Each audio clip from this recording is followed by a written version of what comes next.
Olá, eu sou Danilo Barba. Eu sou Tayane Scott. E começa agora mais um episódio do Negócios em Pauta. O podcast que discute os desafios do mundo dos negócios para você encontrar oportunidades. Negócios em Pauta.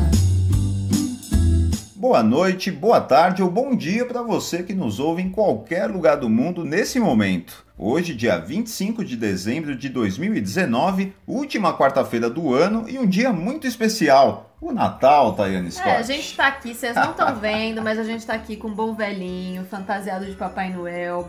Danilo tá com a barba branca aqui, gigante. Já não basta os cabelos brancos que estão aparecendo, né? Hoje vai a barba branca também. Já tá com a roupinha vermelha. E depois dessa comilança na noite de ontem... Eu comi muito, você comeu? Eu comi bastante, sempre. Natal é pra isso, poxa. Natal tá tudo liberado. Mas depois dessa comilança na noite de ontem, no almoço de hoje, eu aconselho você a pegar sua xícara de chá e se jogar no sofá para dar aquela relaxada, acompanhando o Negócio em Pauta, é claro. E se a gente puder sugerir, pega a xícara de chá de boldo, que é a melhor coisa para fazer o seu estômago ficar, ó, tinindo de novo. O bom velhinho passou por aqui e deixou embaixo do nosso pinheiro uma série de notícias sobre empreendedorismo e o mundo dos negócios que a gente precisa dividir com vocês. E não dá para esperar até 2020. Não dá mesmo. Para começar, sabe quem anunciou quem vai expandir sua presença por aqui, Tayane? Quem, Danilo? A Amazon. Olha! É verdade, a companhia anunciou que vai abrir um centro de distribuição no Nordeste de Pernambuco, mais especificamente em Cabo de Santo Agostinho, um município não muito distante de Recife. A novidade chega quase um ano depois da gigante norte-americana de comércio eletrônico lançar sua primeira rede interna de atendimento e entrega no Brasil, colocando um desafio aí para os varejistas locais e outros players internacionais como o Mercado Livre. Segundo o comunicado divulgado pela empresa e assinado pelo gerente nacional da Amazon, o Alex Zapiro, o anúncio marca o compromisso da companhia de longo prazo com o Brasil e principalmente com os clientes do país. A empresa não divulgou quanto está investindo na nova instalação, mas afirmou que espera iniciar as operações no primeiro semestre de 2020, reduzindo o tempo mínimo de entrega para 2 dias úteis. Olha, Danilo, eu gosto de rapidez e mais ainda de grandes empresas brasileiras apostando novamente no Brasil. Falou em prazo, né? Ainda mais no Brasil. Aliás, isso contraria umas previsões que eu andei vendo por aí. É? De umas pessoas meio doidas, né? Eu não vou lembrar... Final de ano é cheio de previsões, né? Eu acho interessante isso. Eu não vou lembrar o nome da nova mãe de Ná. Mas... O mundo vai acabar quando? Ele não falou que o mundo vai acabar, mas tinha uma... Eu preciso dividir isso, gente. Tinha uma coisa muito maravilhosa, que era o Brasil vai ter um terremoto que vai atingir Santos, parte da Paulista e vai chegar até no Rodoanel. Que já é um terremoto por si só, né? Mas parece aí que esse senhor acertou, entre aspas, algumas coisas. Ele acertou a morte do Gugu, acertou a queda do avião da Chape e acertou mais algo que eu não me recordo. Mas eu acho que ele tá um pouco errado. E ele falou que muitas multinacionais vão sair do país. Eu acho que não precisa ser evidente para prever que muitas multinacionais, se tiverem aumento aí de impostos e tudo mais, vão acabar deixando o Brasil.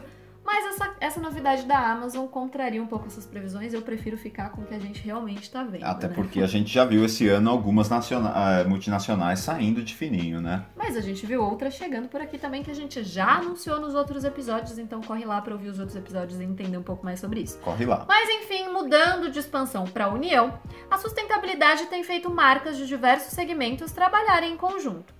Lado a lado, essas empresas buscam soluções sustentáveis que criem um menor impacto no planeta. Dessa vez, a PepsiCo e a Natura apresentaram a hashtag Por Um Só nas redes sociais. Aliás, a gente comentou sobre essa questão de sustentabilidade da Natura no um dos nossos últimos episódios. As páginas das marcas no Twitter alteraram seus nomes de usuário e desenvolveram um diálogo para explicar as mudanças aos consumidores. Além de promover um debate sobre sustentabilidade, a ação conjunta teve como objetivo apresentar os desafios de inovação das duas marcas na busca por soluções para reduzir ou até zerar resíduos de embalagem e a poluição por plásticos, fomentando aí a economia circular, né? Quem nunca ouviu falar de economia circular é aquela economia que aproveita os subprodutos de qualquer tipo de produção para outras produções, para outras indústrias, ou seja, não tem mais lixo, né? Cada material, cada subproduto de cada produção encontra um novo destino aí nessa economia, por isso o nome circular. Danilo e Negócios em Pauta também é cultura, tá? Ambos são também cultura, é economia. na verdade. A PepsiCo divulgou o Natura Global Innovation Challenge Zero Waste Package. Zero não, né? Tô falando tudo em inglês, meto um zero em português. Zero Waste. Vamos de novo. Natura Global Innovation Challenge Zero Waste Package. Você vai virar aquelas blogueirinhas que fazem aulinhas de inglês assim. Ah, essa palavra aqui não é bem assim, hein? Ah, eu vou, gente. Acessa lá meu canal. Mas em inglês não, acho que eu vou fazer de francês. Também acho, aí eu topo.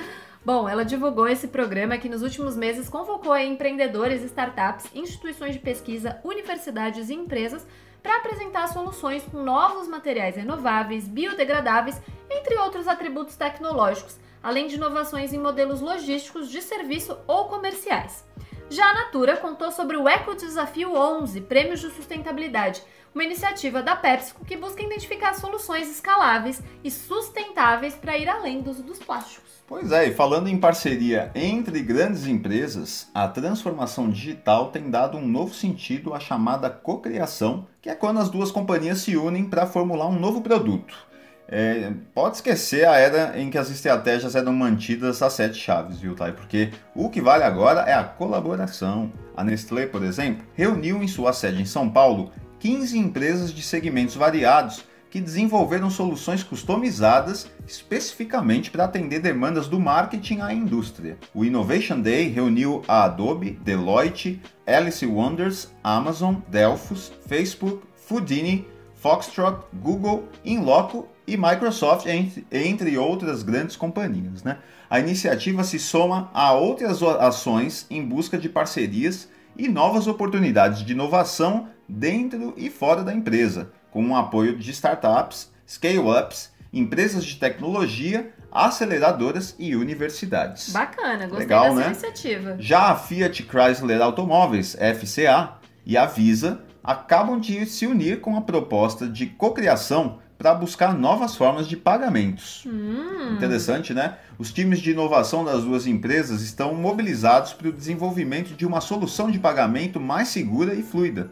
Além da cocriação, o processo de desenvolvimento em parceria tem como abordagens o entendimento das necessidades e realidades dos usuários e o aprendizado contínuo, que é uma mega tendência, retroalimentando as experiências. Bom, Danilo, O que das você acha parcerias, disso, eu acho muito maravilhoso. Acho que todo mundo tem que trabalhar em parceria. Várias cabeças pensam melhor que uma. Faz bem mais sentido, né? Faz do que a muito gente mais viu. sentido e a gente precisa mesmo que essas empresas entendam a necessidade e a realidade dos usuários, como você comentou, porque elas precisam fazer aquela segmentação em massa, né? Entregar coisas para a massa, mas segmentada para cada um. Vamos ver o que acontece aí no futuro. Aliás, das parcerias para o futuro batendo a porta. O Walmart, in English, Walmart vai utilizar carros autônomos para realizar a entrega de compras. O varejista ele realizou uma parceria com a Nuro, que já possui projetos com a Domino's e com a Kroger. A Nuro é uma startup investida pelo SoftBank Vision Fund, fundo japonês de capital de risco. O aporte foi realizado em fevereiro desse ano, no valor de 940 milhões de dólares, e tornou a jovem empresa um unicórnio, que é quando a startup supera o valor de mercado de 1 bilhão de dólares. As companhias vão realizar um piloto em Houston, nos Estados Unidos. Quando é que será que essa novidade vai aportar por aqui, hein, Danilo? Olha, eu acho que vai demorar um pouquinho, sabe por quê, Thay? Porque o Walmart foi uma das empresas que esse ano, saiu do Brasil, não quis mais saber dos brasileiros não, mas tomara que eles olhem pra gente de novo no futuro, né? Quem tomou o lugar deles, inclusive, foi o Big, que era uma marca aí muito forte no sul do país durante muitos anos e agora está conseguindo chegar a lugares que a gente não via antes, que é São Paulo, por exemplo, né? Mas eu não sei não, talvez o nosso entrevistado de hoje tenha uma ideia do que a gente está falando aqui, né? O Santiago Andeuza, que é fundador da Aerolito, um laboratório de exploração de cenários futuros, talvez tenha um bom palpite aí para as nossas elucubrações.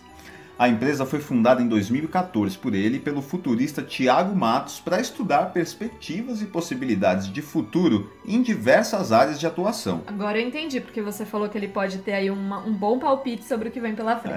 Pois é, não é todo mundo que trabalha com o futuro assim dessa forma. O objetivo da companhia é preparar as pessoas e empresas para as mudanças que estão por vir por meio de estudos, pesquisas, cursos e outros tipos de conteúdos. Vamos saber mais sobre como isso funciona? Claro, tô super curiosa. Olá, Santiago. Obrigado por aceitar o meu convite da Tayane. Seja bem-vindo ao Negócios em Pauta. Oi, Santiago. É um prazer receber você em nosso programa. Olá, ouvintes do Negócios em Pauta. Eu sou o Santiago Andreuza e desde já eu agradeço o convite para estar aqui com vocês, compartilhando um pouquinho da nossa jornada e dos nossos aprendizados em relação a negócios, a gestão, a empreendedorismo, a intraempreendedorismo e outras cositas más. Como surgiu a ideia de criar a Aerolito? Por que a escolha desse nome para batizar a empresa? A Aerolito surgiu a partir da união de duas empresas. O Thiago Matos, que é um dos cofundadores da Perestroika, que é uma escola livre de atividades criativas, que já figurou entre as grandes da América Latina, fez Singularity University em 2012 e quando voltou de lá, queria montar alguma coisa com tecnologia. E aí que eu entro na jogada, porque eu cofundei uma empresa que era BOD, que era basicamente uma software house de prototipação rápida, vamos dizer assim. E a gente fazia muitas coisas com a Perestroika nessa época. Então, como sendo uma das poucas referências de tecnologia que o Thiago tinha na época, ele nos chamou para conversar e falou assim, caras, eu quero montar um negócio que seja algo que não tem aqui no Brasil, que é uma espécie de garagem, vamos dizer assim, que tem um makerspace, que tem novas tecnologias sendo desenvolvidas e experimentadas, que a gente pode trazer essa parte de educação e esse conhecimento para trabalhar um pouco mais tecnologia em cima dele, que a gente pode trazer também o conhecimento de software de vocês para auxiliar na parte de educação, para auxiliar em novos negócios e por aí vai.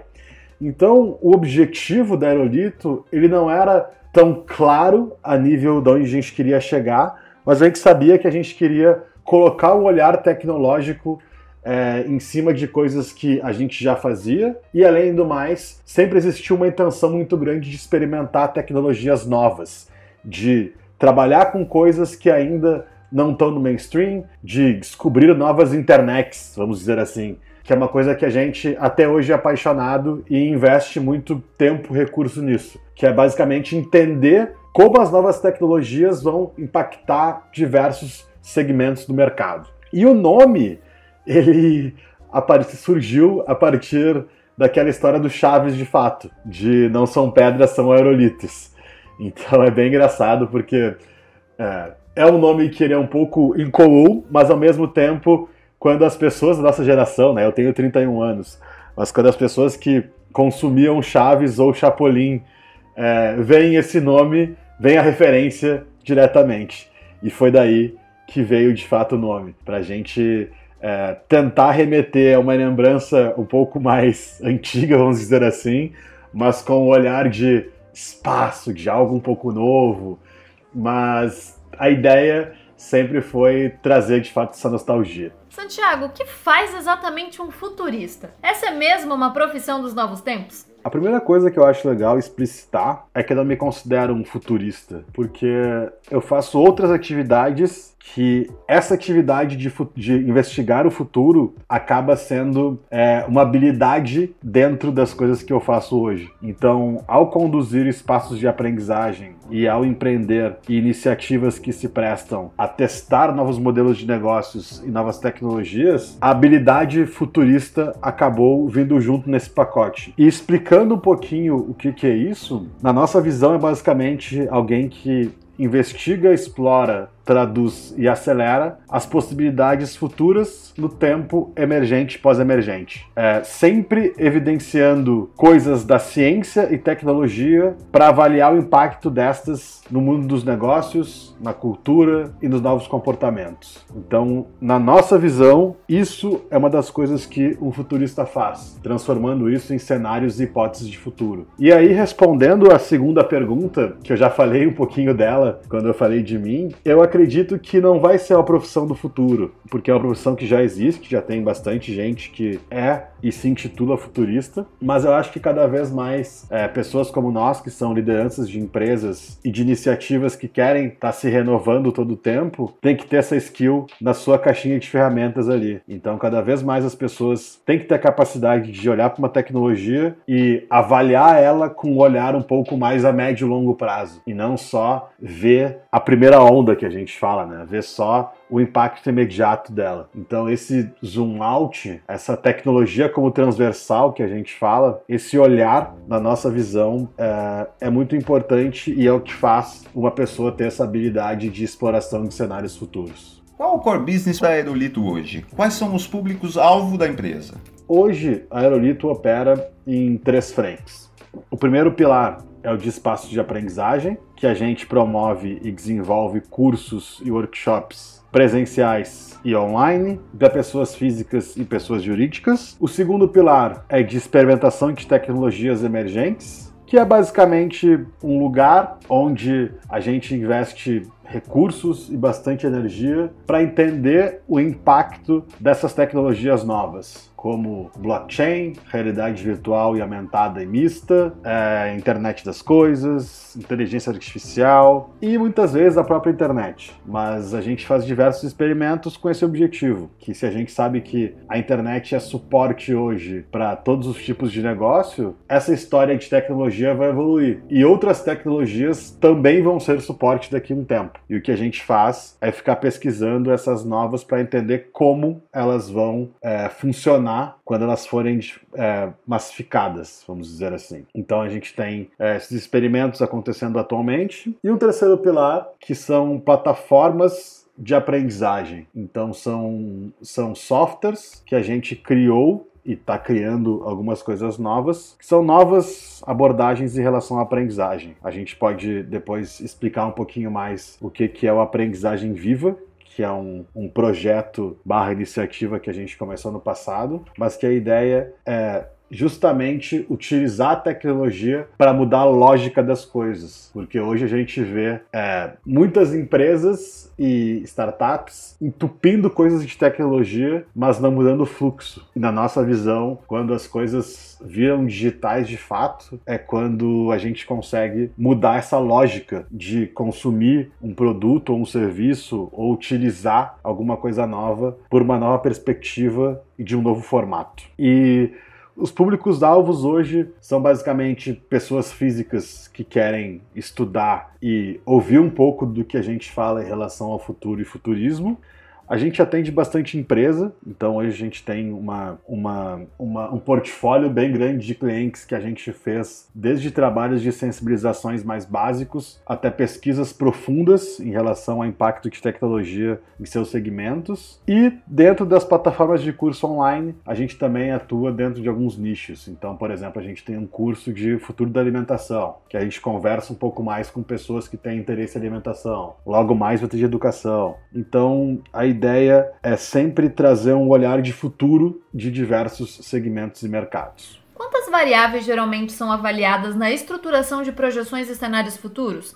De que maneira é possível garantir que elas refletem mesmo hipóteses plausíveis? Nossa, essa pergunta é difícil responder de forma rápida, mas eu vou tentar. A gente pode criar cenários de futuros com uma gama gigante de variáveis. O nosso olhar aqui na Aerolito, ele está muito pautado em tecnologia ou evolução tecnológica. Então o que a gente faz é entender como determinada tecnologia pode impactar um segmento específico, pode impactar parte de outros, ou pode às vezes impactar de forma transversal alguma coisa que a gente nem imagina. Então, um exemplo muito prático e rápido aqui. Quando a gente fala de realidade virtual, a gente sabe que é uma tecnologia que ainda não está tão difundida e tão massiva, mas já existem diversos headsets, já existe bastante gente utilizando. Tem uma geração nova que está vindo aí que cada vez utiliza mais. E se a gente for falar de tecnologias como essa versus construção civil, a gente começa a ver alguns cenários a médio e longo prazo que podem acontecer devido a fatores que a gente nem imagina. Por exemplo, se eu passo mais tempo numa realidade virtual, se eu desenvolvo mais projetos com pessoas à distância, se eu saio menos de um lugar físico estático, mas que a realidade virtual me propõe diversos cenários, por que eu vou precisar ter várias edificações? O que vai me levar a sair mais de casa para fazer algumas coisas que eu posso fazer numa realidade virtual? Eu não estou dizendo que a gente não vai sair de casa. A minha pergunta é justamente para que vamos sair de casa? Se a gente falar em relação à mobilidade da realidade virtual, por exemplo, a gente começa a entender que Se a gente sai menos de casa, a gente utiliza menos transporte público e menos aplicativos de caronas. E isso pode impactar também nos postos de gasolina. Então a gente começa a elevar um pouco mais o nível das perguntas e fazer reflexões que elas conectam pontos que são distantes, mas quando há colisão, existe um impacto grande. E eu trouxe exemplos bem rápidos aqui, totalmente... enfim, não quis adentrar tão fundo, porque não é o fórum aqui, mas a nossa principal ferramenta que a gente utiliza quando a gente fala de evolução tecnológica é esse olhar de tecnologia como transversal. Ou seja, é entender que a tecnologia não é mais um segmento ou um silo, ela atravessa todas as áreas. E se eu pego um ponto mais distante e com uma aplicação tecnológica conecto mais perto de um segmento, pode ter um impacto muito grande que a gente nem está olhando. Então, a gente tenta garantir essas hipóteses a partir de cenários mais antigos que a gente já desenhou e hipóteses que a gente traçou e estão sendo validadas. Porque é muito difícil na verdade é impossível, né, você afirmar alguma coisa. Por isso que a gente fala que a gente levanta muita hipótese, a gente traça muito cenário e a gente faz boas perguntas. Pro conceito de futurismo, isso é muito importante. É a gente se perguntar muito mais do que responder. Então, criar hipóteses pautadas em respostas ou que respondam alguma coisa de imediato nos parece um pouco frágil. Por isso que para mim, pelo menos, e para o Aurelito, faz muito sentido a gente cada vez mais criar melhores perguntas. Santiago, o grosso da receita vem de cursos online, sendo que o principal deles é o Friends of Tomorrow. Qual o conteúdo desse curso e para quem ele é voltado? Vocês se inspiraram em algum modelo específico para desenvolver esse formato? Sim, hoje o nosso principal produto em relação ao incoming do online é o Friends of Tomorrow, online, obviamente, que é um curso que eu acho muito difícil definir ele em uma tag, assim. Por quê? Porque a gente traz um repertório bem autoral. O objetivo do Friends of Tomorrow sempre foi trazer o que a gente estuda, que já passamos por MIT, por Harvard, por Singularity, por Institute for the Future, por Transdisciplinary Innovation Program, por Escola de Negócios de Lisboa e outras tantas escolas, e sempre com um olhar autoral. Então, o que a gente faz é juntar esse repertório e colocar o nosso olhar nele, além de trazer inúmeras teses e teorias que a gente desenvolveu e cada vez desenvolve mais. Ele é voltado, eu não sei, eu acredito que para todo mundo,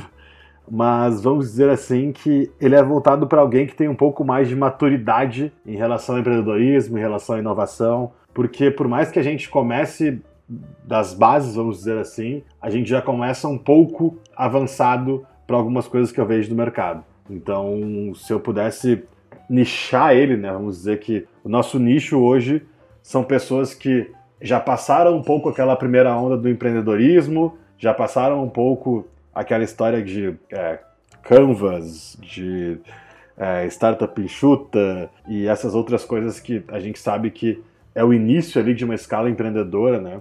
E estão mais querendo explorar mais a fundo modelos de negócios do futuro, essa história de tecnologia como transversal, impacto positivo, que é uma coisa que a gente acredita muito. Então, a gente não se inspirou em ninguém, a gente apenas juntou nosso repertório autoral, nosso repertório mais teorias autorais para criar esse curso, e a gente criou um curso híbrido, que até o objetivo dele é que ele seja, que ele tenha um contato presencial, então a gente envia algumas coisas e cria algumas missões e gamifica um pouco no meio do caminho. No ano que vem a gente vai ter algumas novidades em relação a isso também, de séries de aprendizagem híbridas, mas o nosso nicho, vamos dizer assim, são pessoas que já estão um pouco mais maduras em relação à inovação e ao empreendedorismo. Falando um pouco da sua trajetória profissional, você passou por grandes empresas como Dell e HP. Como é que surgiu o desejo de se tornar empreendedor? De que forma suas experiências anteriores ajudaram nessa empreitada? Eu vim da área técnica, então desde antes de cursar sistemas de informação aqui em Porto Alegre, eu já programava, fazia algumas coisinhas em casa, porque eu sempre fui bem curioso, assim. E logo quando eu entrei na faculdade, eu já fui pra Dell. E foi um choque de realidade super legal, né? Porque eu saí do quarto da minha casa e fui para uma empresa enorme, de alguns milhares de funcionários. E HP idem, né? Foram experiências muito gratificantes em relação ao espectro de mundo que você se confronta e se depara. Isso eu acho que é uma experiência impagável, assim. E com o passar do tempo, eu acho que com muitas pessoas que estão ouvindo podcast, se identificam, acho que as coisas foram perdendo o encanto, né? Então, os processos começaram a atrapalhar mais que ajudar, a falta de flexibilidade e agilidade também, e isso foi me corroendo por dentro, até que um dia eu resolvi criar algumas iniciativas, trabalhando na HP ainda, e depois eu saí da HP e toquei as coisas por minha conta mesmo, com alguns amigos, e depois fui criando novos negócios com outros sócios e sócias.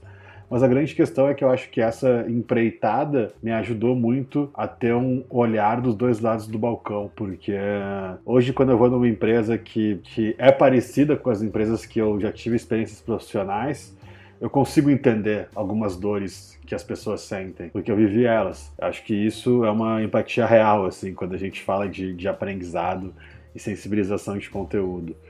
E a vontade de me tornar empreendedor, ela veio muito de uma coisa que eu tenho, que é minha, que é em relação ao manifesto cultural. Eu acredito que as plataformas de empreendimento, vulgo, no meu caso hoje Aerolito, é uma forma de manifestar e me expressar o que eu acredito a nível cultural e de legado. Porque eu não sou um artista, eu não sou um escritor, eu não sou um músico, eu não sou um cineasta. Eu acredito que eu tenho que deixar a minha obra através da mensagem que os meus negócios passam. E isso é o que me motivou e que me motiva até hoje a empreender. Segundo dados disponíveis na internet, vocês faturaram em 2018 2,1 milhões de reais. Vocês já atraíram investidores externos? Receberam algum aporte para desenvolver o negócio? A gente já atraiu vários investidores e investidoras externos e a gente nunca recebeu nenhum tipo de aporte. Esse ano a gente faturou até mais grana do que esse valor de 2018. Mas a grande questão aqui, falando de investimento, é que a gente tem uma lógica muito simples em relação às empresas, que a gente tem que criar uma malha de empresas que são pequenas, com um faturamento relativamente baixo, né, perto do mercado, mas que sejam sustentáveis, saudáveis, descentralizadas e independentes. Então, isso pra gente conta muito mais do que o próprio faturamento ou o número X ou Y de funcionários. As nossas métricas hoje estão muito mais pautadas em lucro, sim, óbvio, mas muito diferente de faturamento, em número de sócios nas iniciativas, o número de impacto que elas estão causando para o mundo, várias coisas que eu acho que às vezes as empresas não estão medindo, até as empresas mais novas, vamos dizer assim, que para mim muda muito em relação a nossa relação com o negócio quando a gente começa a medir outras coisas. E eu não desgosto totalmente do modelo de investimento, mas é um modelo que eu tenho muitas restrições. Eu não sou 100% entregue a ele. E até é um assunto meio polêmico, assim, né, para se falar sobre isso em dias de hoje. Por isso que eu não vou aprofundar muito. Quem quiser, me manda uma mensagem, um e-mail, enfim, que a gente pode conversar bastante tempo sobre isso. E toda vez que eu converso com alguém que investe, tem interesse em investir, eu quero ouvir, justamente para conhecer mais pessoas e ir mudando a minha opinião, que já mudou um pouco, confesso, de um tempo para cá. Mas eu tenho crenças bem fortes em relação à estruturação financeira de empresas, e uma delas, a não dependência de investidor, para mim é uma premissa bem importante. A Aerolito aposta no chamado Walk the Talk. Poderia explicar como funciona esse conceito na prática? Walk the talk é uma expressão da língua inglesa que é fazer o que se fala, né? Eu não sei se a tradução formal, vamos dizer assim, dela é isso, mas o significado da expressão é esse. Você só falar o que você faz, ou você fazer o que você fala. E na Aerolito, como a gente coloca isso na prática, é de uma forma bem simples, fazendo o que a gente quer falar, porque a gente vê no mundo com muita informação, com muito conteúdo, ficar no campo das ideias, da teoria, é muito mais fácil do que executar alguma coisa. E ao executar várias coisas que a gente fala, como modelos de negócio, como experimentação de tecnologias, como modelos de gestão, a gente aprende muito. E além de aprender muito, a gente entendeu um negócio na prática que o Thiago, nosso sócio, fala muito, que é foco no aprendizado. Que focar no aprendizado é basicamente a gente fazer alguma coisa olhando para o que a gente vai tirar de aprendizado daquilo. E não outras recompensas que em outros casos existem. A nossa premissa aqui está muito voltada a isso. A gente tem uma cultura de experimentação bem forte e de tolerância ao erro também. Pô, se a gente quer falar sobre um modelo que a gente nunca viu na vida, a gente tem que ir experimentando devagar, a gente tem que ter um modelo incremental de foco no aprendizado, a gente tem que ter uma tolerância maior com aquela iniciativa que está utilizando esse modelo. Enfim, são coisas que a prática ensina muito mais do que você devorar milhares de livros. Não que devorar milhares de livros não seja importante, mas colocar a mão na massa e fazer é muito diferente. A gente tem uma frase que a gente fala aqui que é experimentar é saber pedir, que é uma frase que, não sei de onde é que a gente tirou essa frase, não sei se é uma frase famosa, mas quando a gente experimenta alguma coisa, a gente sabe pedir aquilo ou entende como aquilo funciona. Então, se eu quero falar de um modelo de gestão, de alinhamento e autonomia, por exemplo, eu tenho que ter uma equipe que trabalhe com aquilo, ou já trabalhou há muito tempo e já agora esteja mais madura. Eu acho muito estranho quando as pessoas falam de modelos XYZ, sendo que elas não fazem isso. E para mim isso me incomoda muito quando a gente está falando algo que a gente não está fazendo ainda por alguns motivos, mas que a gente vai fazer em breve. Me dá um certo desconforto até. Então, falar o que a gente faz, para mim, é muito mais gratificante também a nível de responsabilidade. Porque eu tô falando o que eu sei, o que eu vivi, e não só o que eu ouvi falar, ou o que eu estudei e não coloquei em prática. Santiago, qual é o diferencial de vocês como consultoria empresarial? O nosso diferencial, eu acredito que é uma soma de alguns fatores. O primeiro deles é a questão do walk the talk, que a gente já conversou um pouquinho, porque, de novo, é muito diferente alguém ir lá e te falar alguma coisa que ela está fazendo ou já fez de fato. O segundo ponto é a questão de profundidade. Hoje a gente atingiu uma maturidade de profundidade de conteúdo que eu acho bem legal, principalmente a partir dessa premissa das boas perguntas. E o terceiro é em relação à metodologia. A gente deixou de ser uma empresa somente de educação hoje. Hoje a gente entrega metodologia, a gente entrega pesquisa, a gente entrega tecnologia, e eu acho que esse combo faz a empresa ter uma robustez bem interessante. Criar uma empresa do zero é um processo que traz muito aprendizado. No seu caso, quais foram os principais ensinamentos conquistados? Sim, criar uma empresa é um desafio, né? Acho que várias pessoas que estão ouvindo esse podcast também têm essa experiência. Eu vou compartilhar só duas coisas que eu acho as coisas mais importantes. E a primeira delas é a calma na velocidade que a gente aprende. Muitas vezes a gente confunde, e vivendo num mundo que é exponencial, que tem um excesso de informações, que a gente está inundado de referências e coisas o dia todo, muitas vezes a gente confunde a velocidade que a gente aprende como ser humano com a velocidade que as máquinas aprendem. E a gente aprende muito mais devagar. Então, quando a gente vai tomar uma decisão ou vai fazer alguma coisa, é muito importante a gente olhar o porquê que a gente está fazendo aquilo e o que a gente vai tirar de aprendizado daquilo, para então a gente subir um degrau e não ficar fazendo as coisas repetitivas e não sair muito do lugar e ficar correndo ao redor do rabo, vamos dizer assim, né? Então, entender que a gente aprende mais devagar que uma máquina, muito mais devagar, acho que é um processo super importante, porque a gente tem que repetir algumas coisas, a gente tem que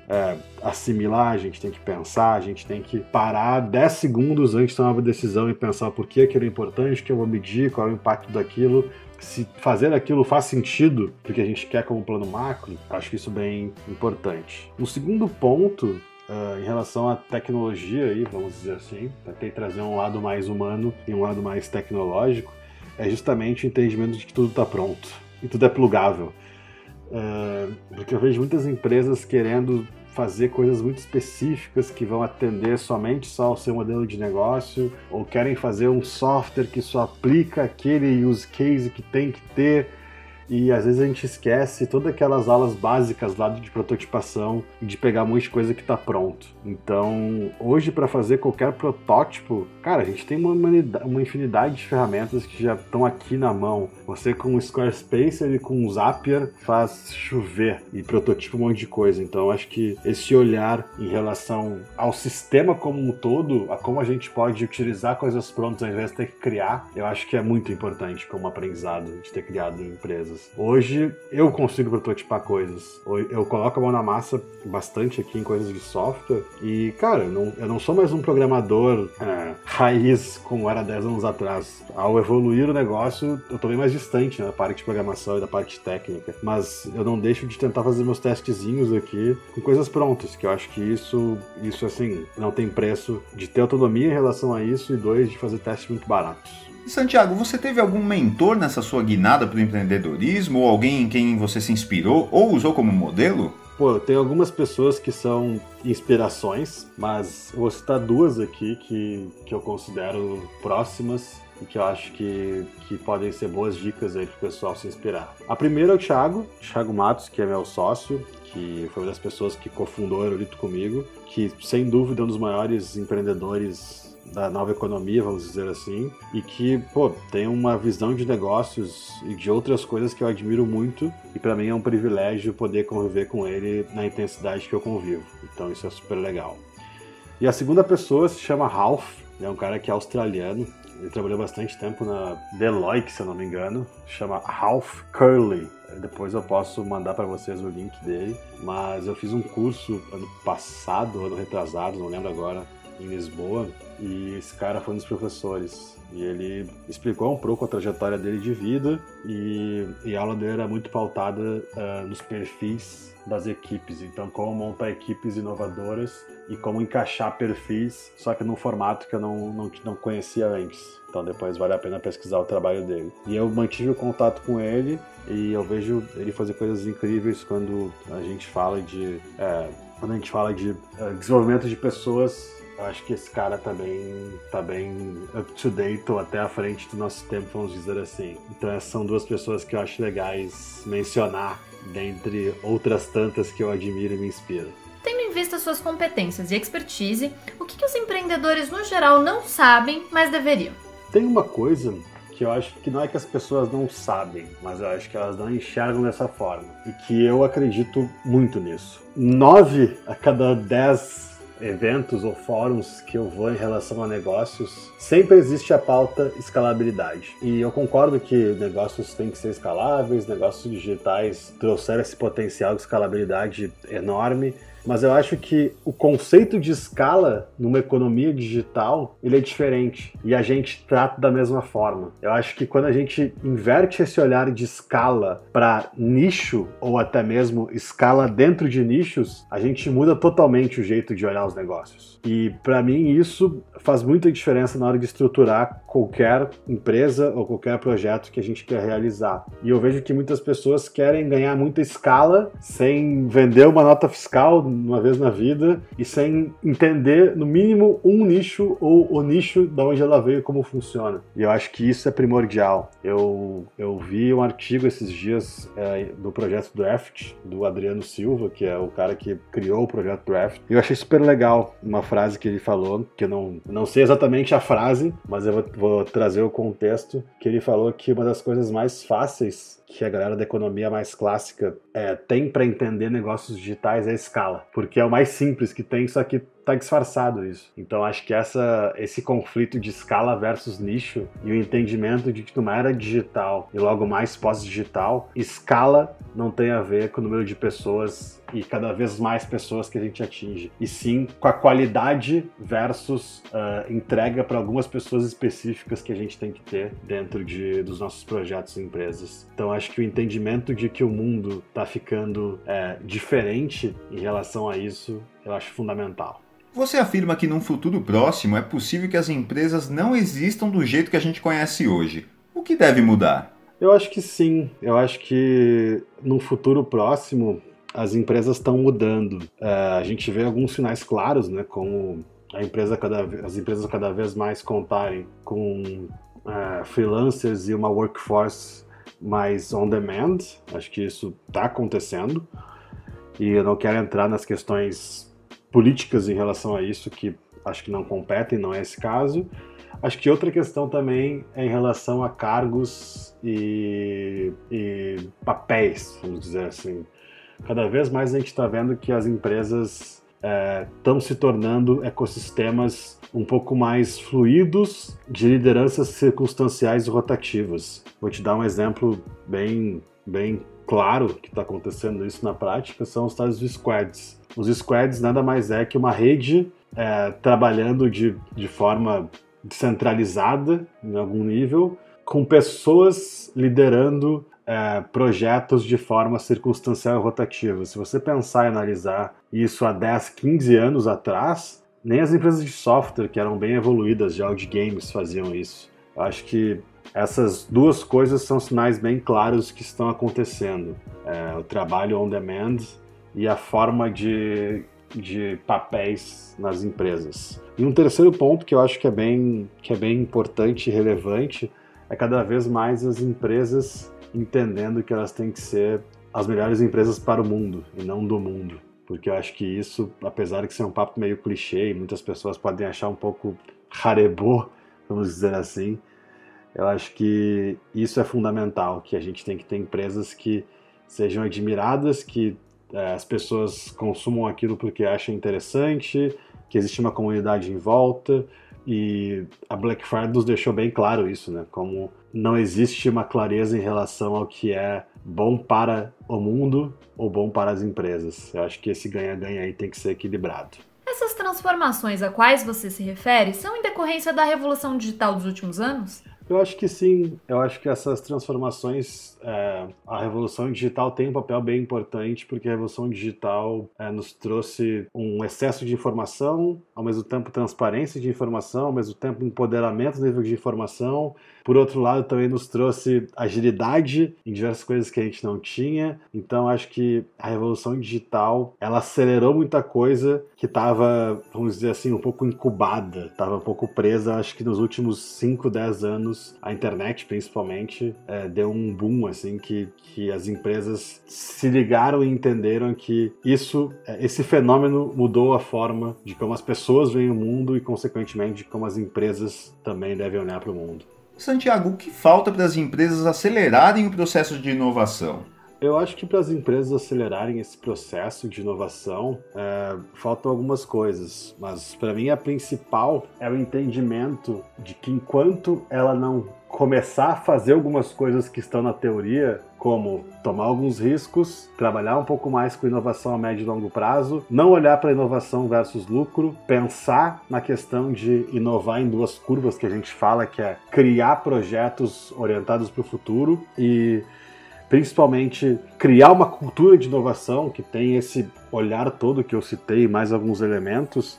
Eu acho que ela vai ficar mais falando do que fazendo, porque a estruturação do como nas empresas é o que eu acho mais difícil hoje. Porque, historicamente, as grandes empresas, ou algumas das grandes empresas, elas contrataram consultorias para fazer o que o board ou a diretoria queria a nível estratégico.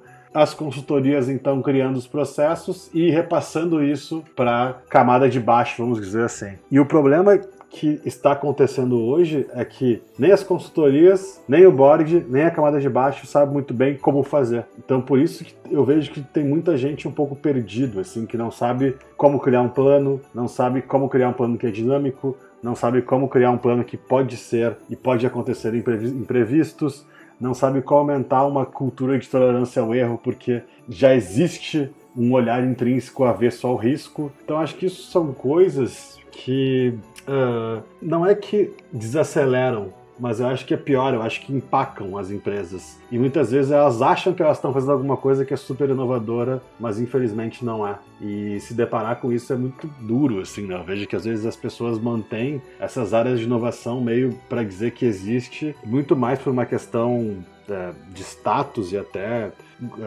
política dentro da empresa, do que de fato acreditando que aquilo vai dar em alguma coisa. Você já disse publicamente que inovar é investir no conhecimento da equipe. Que tipo de conhecimento é imprescindível nesse sentido hoje? Sim, inovar, na minha visão, é investir no conhecimento da equipe, porque por mais que as empresas invistam em conhecimento fora, como universidades corporativas, como os cursos, como diversas outras coisas, enquanto as pessoas da empresa não fizerem e aprenderem e terem um processo de autoaprendizagem, a inovação vai ser muito devagar. E eu digo isso até em tese seria contra, né?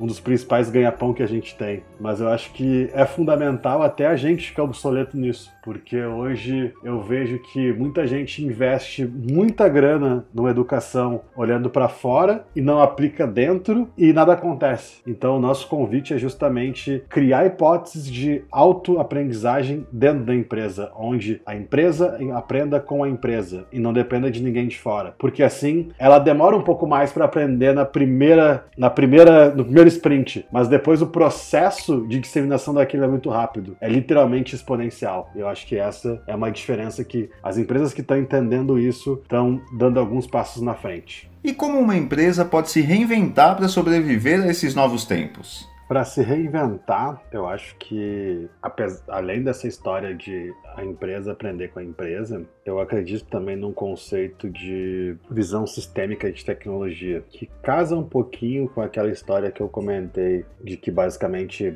tudo para fazer um protótipo está pronto e que a gente tem que encaixar as peças, mas além disso, é entender que essas tecnologias que são emergentes hoje, como blockchain, realidade virtual, realidade mista, impressão 3D, internet das coisas, inteligência artificial, neurociência, biotecnologia, nanotecnologia e por aí vai, são coisas que vão acontecer, elas vão impactar muito mais rápido a sociedade e os negócios do que a internet impactou. Então, eu acho que esse olhar vai fazer muita diferença quando a gente fala de se reinventar. Porque se foi rápido com a revolução digital, agora vai ser mais rápido ainda. E quando a gente for parar para pensar, vão acontecer coisas num período de tempo muito curto e muito significantes. Então, abstrair esse olhar de tecnologia como um todo, eu acho que é uma das chaves para a reinvenção. Além disso, a questão de um novo entendimento em relação a carreiras, que as pessoas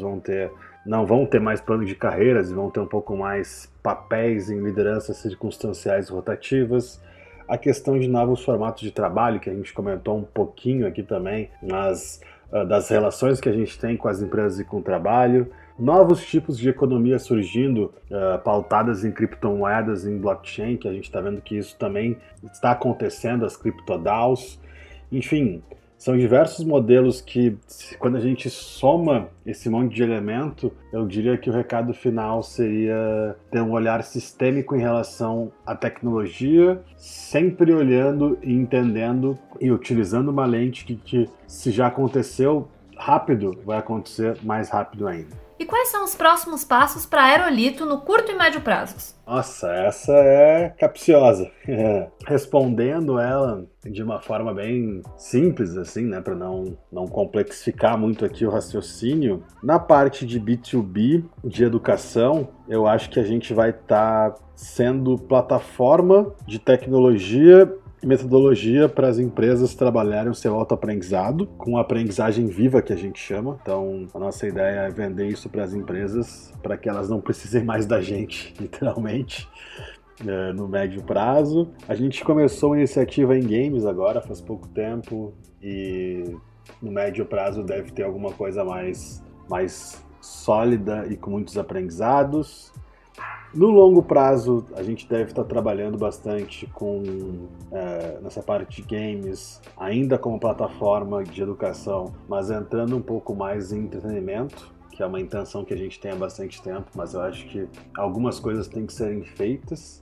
E, obviamente, no médio e longo prazo também, ter mais pessoas sócias, ter mais rede de parceiros e parceiras, expandir um pouco mais essa comunidade de futuro que a gente já criou ao longo do tempo e trabalhar cada vez mais em prol de deixar um legado legal através dos organismos que a gente tem criado e estabelecido. Santiago, a gente agradece muito o nosso bate-papo, foi uma conversa muito bacana. E para a gente encerrar essa entrevista, você poderia deixar uma mensagem para os nossos ouvintes? Muito obrigado. meus queridos e minhas queridas ouvintes. Foi um prazer compartilhar nossas histórias com vocês. Valeu pelo convite mais uma vez, Tayane e Danilo. É sempre um prazer poder dividir um pouco do que a gente está fazendo e o nosso olhar em relação à inovação. E deixo com vocês uma frase final que muito me inspira, que é do Alvin Toffler, que ele diz o seguinte: você tem que pensar em coisas grandes enquanto você está fazendo coisas pequenas, de modo que todas as pequenas coisas caminhem na direção certa. Que é basicamente aquilo que a gente falou do olhar macro em relação aos negócios e em relação ao olhar de futuro para tomar melhores decisões do presente. Então aqui fica o meu abraço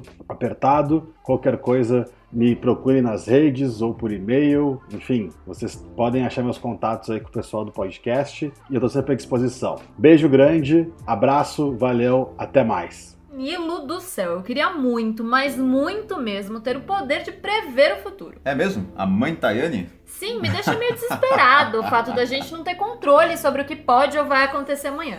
Por isso, eu fico muito feliz que algumas pessoas estejam se dedicando a estudar e pesquisar o futuro para ver se a gente consegue dar aí, ter pelo menos uma noção mínima do que vem pela frente. É sempre bom, né? Aliás, dizem que futurologista é uma das profissões do futuro, né? É? Sim, é o que estão falando por aí. Então eu vou começar agora mesmo a treinar para isso. Você sabe o que eu prevejo, Dan? O quê? Eu prevejo que o Negócios em Pauta de hoje está chegando ao fim. Mas isso não é previsão, isso não vale. Na edição não vai ser assim. Poxa! Mãe Tayane já começou com uma previsão previsível. Não, comecei com uma previsão como que eu estava falando no começo desse programa. Olha, mas assim não um vale, apresentador muito famoso vai morrer no ano que vem, um grande time vai ser campeão. Assim fica muito fácil prever o futuro. Mas como é Natal, eu vou perdoar essa pequena roubadinha por hoje, tá? Fica entre nós. Bom, como na próxima vez que a gente se encontrar já vai ser 2020, nós desejamos a todos os nossos ouvintes um excelente ano novo ao lado de familiares e amigos e, claro, ao lado da gente também. Conecta aí no Negócios em Pauta pelo Spotify, pelo Deezer ou iTunes e compartilha a virada com a gente. E eu deixo aqui o nosso muito obrigado por nos acompanhar durante esse ano, né? O ano de estreia do Negócios em Pauta. E a gente tá muito feliz com o que a gente tem visto aí com os resultados. E se você quiser, pode seguir a gente também nas redes sociais, tá? Nós não vamos parar de trabalhar não, vamos ficar muito felizes com a sua companhia. No Facebook, no Twitter, no Instagram, no YouTube, procura por Negócios em Pauta, segue a gente, deixa lá sua mensagem, deseja um feliz ano novo pra gente também. E eu quero deixar um ótimo ano pra vocês e a gente se vê em 2020. E não fica triste não, porque enquanto o Papai Noel vai embora, a gente tá chegando de volta na semana que vem. Vai ser mais rápido do que a contagem regressiva pra meia-noite, viu? A gente promete. Um grande abraço e até já!